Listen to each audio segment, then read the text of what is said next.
আকাশবাণী খবর পড়ছি তিথি গাঙ্গুলি। এখনকার বিশেষ বিশেষ খবর হল কোভিড-19 বিশ্বব্যাপী চ্যালেঞ্জ উদ্ভাবন ও নতুন প্রযুক্তির বিকাশের সুযোগ এনে দিয়েছে বলে প্রধানমন্ত্রী নরেন্দ্র মোদী জানিয়েছেন। দেশ জুড়ে আজ কোভিড-19 টিকার ড্রাই রান বা মহড়া চালানো হবে। কেন্দ্রীয় স্বাস্থ্যমন্ত্রী হর্ষবর্ধন গতকাল মহড়ার প্রস্তুতি খতিয়ে দেখেন। দেশে করোনা থেকে সুস্থতার হার বেড়ে হয়েছে 96.08%। ডিসেম্বর মাসে জিএসটি বাবদ রাজস্ব আদায় সর্বকালীন রেকর্ড করেছে। ভারত ও ব্রিটেনের মধ্যে 8ই জানুয়ারি থেকে আবার বিমান চলাচল শুরু হবে। ভারত রাষ্ট্রসংঘে নিরাপত্তা পরিষদের 2 বছরের অস্থায়ী সদস্যপদের কার্যভার গ্রহণ করেছে। আসছি বিস্তারিত খবরে। প্রধানমন্ত্রী নরেন্দ্র মোদী বলেছেন, কেন্দ্রীয় সরকারের লাইট হাউস প্রকল্প নগর জীবনে উল্লেখযোগ্য পরিবর্তন আনবে। প্রযুক্তিকে কাজে লাগিয়ে আবাসন ক্ষেত্রে বিপ্লবের মাধ্যমে নগর জীবনের স্বাচ্ছন্দ্য ফেরানো যাবে বলে শ্রী মোদী উল্লেখ করেন। গতকাল তিনি ভিডিও কনফারেন্সিংয়ের মাধ্যমে 6টি রাজ্যের 6টি স্থানে লাইট হাউস প্রকল্পের শিলান্যাস করেন। প্রধানমন্ত্রী বলেন, রাঁচিতে জার্মানির 3D নির্মাণ পদ্ধতি ব্যবহার করা হচ্ছে, আগরতলায় ব্যবহার করা হচ্ছে নিউজিল্যান্ডের স্টিল ফ্রেমের প্রযুক্তি। এইসব প্রকল্পের মাধ্যমে দেশের ইঞ্জিনিয়ার, বাস্তুকার এবং পড়ুয়ারা নতুন প্রযুক্তির পরীক্ষা নিরীক্ষা চালাতে পারবেন। নির্মাণ ক্ষেত্রে উদ্ভাবন ও গবেষণাকে উৎসাহ যোগাতে আশা ইন্ডিয়া প্রকল্প সরকার চালু করেছে বলে তিনি উল্লেখ করেন। প্রধানমন্ত্রী গতকাল বলেন, আবাস যোজনায় লক্ষ লক্ষ ঘরবাড়ি অতি অল্প সময়ে তৈরি করা হয়েছে এবং অনেকগুলির কাজ চলছে। নির্মাণ ক্ষেত্রে গত কয়েক বছরের সংস্কারের ফলে ভারত পারমিট দেওয়ার নিরিখে ক্রমতালিকায় 185 থেকে 27 নম্বরে উঠে এসেছে। উল্লেখ্য, লাইট হাউস প্রকল্প এনআইটি এবং ইঞ্জিনিয়ারিং কলেজের ফ্যাকাল্টি ও ছাত্রছাত্রীদের নির্মাণ কার্য সম্পর্কে বিভিন্ন প্রযুক্তিগত বিষয়ে বিভিন্ন নিদর্শন তুলে ধরবে। প্রধানমন্ত্রী সকলের জন্য আবাসনের আশ্বাস দিয়ে বলেন, গরিবদের দুর্দশার দিন শেষ হয়েছে। কোভিড-19 বিশ্বব্যাপী চ্যালেঞ্জ ভারতকে নতুন প্রযুক্তির উদ্ভাবন ও বিকাশের সুযোগ করে দিয়েছে বলে তিনি উল্লেখ করেছেন। দেশের গৃহ নির্মাণ ক্ষেত্রে এই প্রকল্প নতুন পথ দেখাবে বলে প্রধানমন্ত্রী আরও বলেন, গরিবদের জন্য সুলভে আরামদায়ক আবাসন অনেক কম সময়ে তৈরি করা যাবে। শ্রী মোদী গতকাল আশা ইন্ডিয়া ও প্রধানমন্ত্রী আবাস যোজনার পুরস্কারও প্রদান করেন। নাভারিত নামের উদ্ভাবনী প্রযুক্তির একটি পাঠ্যক্রমেরও তিনি সূচনা করেন। কেন্দ্রীয় সড়ক পরিবহন মন্ত্রক ফাস্ট্যাগের মাধ্যমে জাতীয় মহাসড়কে 100% মাশুল আদায়ের চূড়ান্ত সময়সীমা 15ই ফেব্রুয়ারি পর্যন্ত বাড়িয়ে দিয়েছে। এর আগে জাতীয় মহাসড়ক কর্তৃপক্ষ মাশুল আদায়ের নগদ লেনদেন গতকাল থেকে সম্পূর্ণ বন্ধ হয়ে যাবে বলে ঘোষণা করেছিল। বর্তমানে ফাস্ট্যাগের মাধ্যমে 75 থেকে 80% টোল আদায় হয়। পুরো 100% নগদবিহীন টোল আদায় চালু করতে মহাসড়ক কর্তৃপক্ষ 15ই ফেব্রুয়ারি পর্যন্ত সময় পাবে। টোল প্লাজায় নগদে মাশুল দেওয়াকে নিরুৎসাহ করতে একটি বাদে অন্য সব লেনকে ফাস্ট্যাগ লেন করা হয়েছে এবং ফাস্ট্যাগ ছাড়া কোনো যানবাহন ওই লেনে প্রবেশ করলে তাকে দ্বিগুণ মাশুল দিতে হবে। দেশের সব রাজ্য ও কেন্দ্রশাসিত অঞ্চলে আজ করোনার টিকা দেওয়ার ড্রাই রান বা মহড়া চালানো হবে। প্রকৃত টিকা দেওয়ার সময় কি কি সমস্যা হতে পারে তা চিহ্নিত করে দূর করাই হল এই মহড়ার উদ্দেশ্য। কেন্দ্রীয় স্বাস্থ্যমন্ত্রী হর্ষবর্ধন গতকাল মহড়ার প্রস্তুতি খতিয়ে দেখেন এবং রাজ্যগুলিকে প্রয়োজনীয় বন্দোবস্ত সম্পূর্ণ করার নির্দেশ দেন। আজ প্রত্যেকটি রাজ্য, রাজধানীর অন্তত 3টি জায়গায় ভ্যাকসিনের মহড়া চলবে। কোভিড টাস্ক ফোর্সের প্রধান ও নীতি আয়োগের সদস্য ড VK পাল জানিয়েছেন, কোভিড টিকাকরণ কর্মসূচি ব্যবস্থাকে সুচারুরূপে পরিচালিত করতে এই ড্রাই রান বা মহড়া খুবই গুরুত্বপূর্ণ।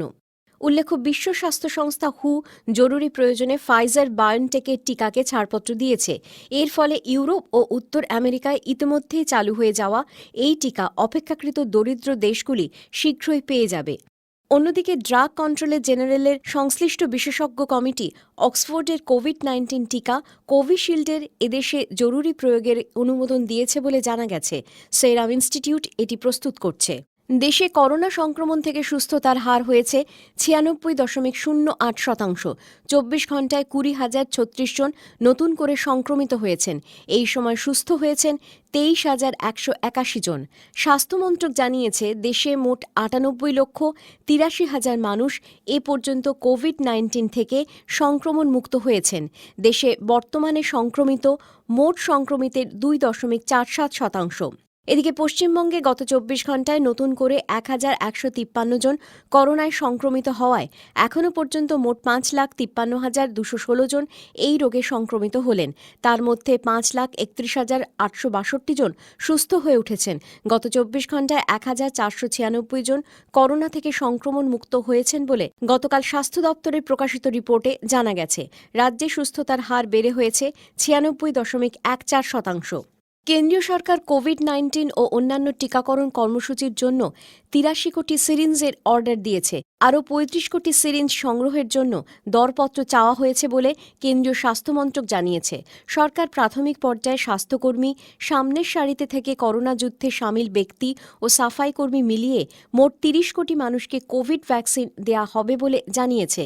নির্দিষ্ট তাপমাত্রায় ভ্যাকসিন সংরক্ষণের জন্য সারা দেশে ৮৫,৬৩৪টি সরঞ্জাম ও ২৮,৯৪৭টি কোল্ড চেন পয়েন্ট প্রস্তুত রাখা হয়েছে। এ খবর শুনছেন আকাশবাণী থেকে। ডিসেম্বর মাসে জিএসটি বাবদ রাজস্ব সংগ্রহে এ পর্যন্ত সর্বোচ্চ অঙ্কে উঠেছে। মোট জিএসটি রাজস্ব সংগ্রহ হয়েছে ১,১৫,৮৭৪ কোটি টাকা। গত বছরের তুলনায় এই অঙ্ক ১২% বেশি। গত ২১ মাসের মধ্যে জিএসটির এটাই সর্বোচ্চ বৃদ্ধি। কেন্দ্রীয় অর্থমন্ত্রক জানিয়েছে, অতিমারি পরবর্তী দ্রুত আর্থিক পুনরুজ্জীবন ও দেশব্যাপী জিএসটি আদায় অভিযানের কারণেই এই কর বৃদ্ধি হয়েছে। ভারত ও ব্রিটেনের মধ্যে আগামী ৮ই জানুয়ারি থেকে আবার বিমান চলাচল শুরু হবে বলে কেন্দ্রীয় অসামরিক বিমান পরিবহন মন্ত্রী হরদীপ সিং পুরী জানিয়েছেন। তবে ২৩শে জানুয়ারি পর্যন্ত দিল্লি, মুম্বাই, বেঙ্গালুরু ও হায়দ্রাবাদ থেকে সপ্তাহে ১৫টির বেশি উড়ান চালানো যাবে না। ব্রিটেনে নতুন করোনা ভাইরাস ছড়িয়ে পড়ার প্রেক্ষিতে কেন্দ্রীয় সরকার এর আগে ৭ই জানুয়ারি পর্যন্ত ব্রিটেনের সঙ্গে উড়ান বন্ধ রেখেছিল। ভারত রাষ্ট্রসংঘ নিরাপত্তা পরিষদের ২ বছর কার্যকালের অস্থায়ী সদস্য হিসেবে গতকাল কাজ শুরু করেছে। প্রাক্তন কূটনীতিক অশোক সজ্জনহার আকাশবাণীকে জানিয়েছেন, চলতি ভূ রাজনৈতিক প্রেক্ষাপটে ভারত রাষ্ট্রসংঘের নিরাপত্তা পরিষদে গুরুত্বপূর্ণ ভূমিকা নেবে। জম্মু কাশ্মীরের রাজৌরি জেলার নওশেরা সেক্টরে নিয়ন্ত্রণ রেখা বরাবর এলাকায় পাকিস্তানি বাহিনী গতকাল দুবার বিনা প্ররোচনায় নির্বিচারে গুলি চালিয়েছে। পাক বাহিনী ছোট আগ্নেয়াস্ত্র ও মর্টার দিয়ে হামলা চালায়। ভারতীয় বাহিনী এর পাল্টা জবাব দেয়। হামলায় আহত নায়েব সুবেদার রবীন্দর শহীদ হয়েছেন। উত্তর ভারতে শৈত্যপ্রবাহ আরও তীব্র হয়েছে। নতুন করে পশ্চিমী ঝঞ্ঝার কারণে পশ্চিম হিমালয় সন্নিহিত এলাকায় শীত আরও তীব্র আকার নিয়েছে। পাহাড়ি এলাকায় আগামীকাল থেকে ৩ দিন তুষারপাতের সম্ভাবনা আছে বলে আবহাওয়া দপ্তর পূর্বাভাস দিয়েছে। আগামী ৪৮ ঘণ্টায় হিমাচল প্রদেশ, পাঞ্জাব, হরিয়ানা, চণ্ডীগড়, উত্তরপ্রদেশ, রাজস্থান, পশ্চিম মধ্যপ্রদেশ এবং দিল্লিতে শৈত্যপ্রবাহ চলবে।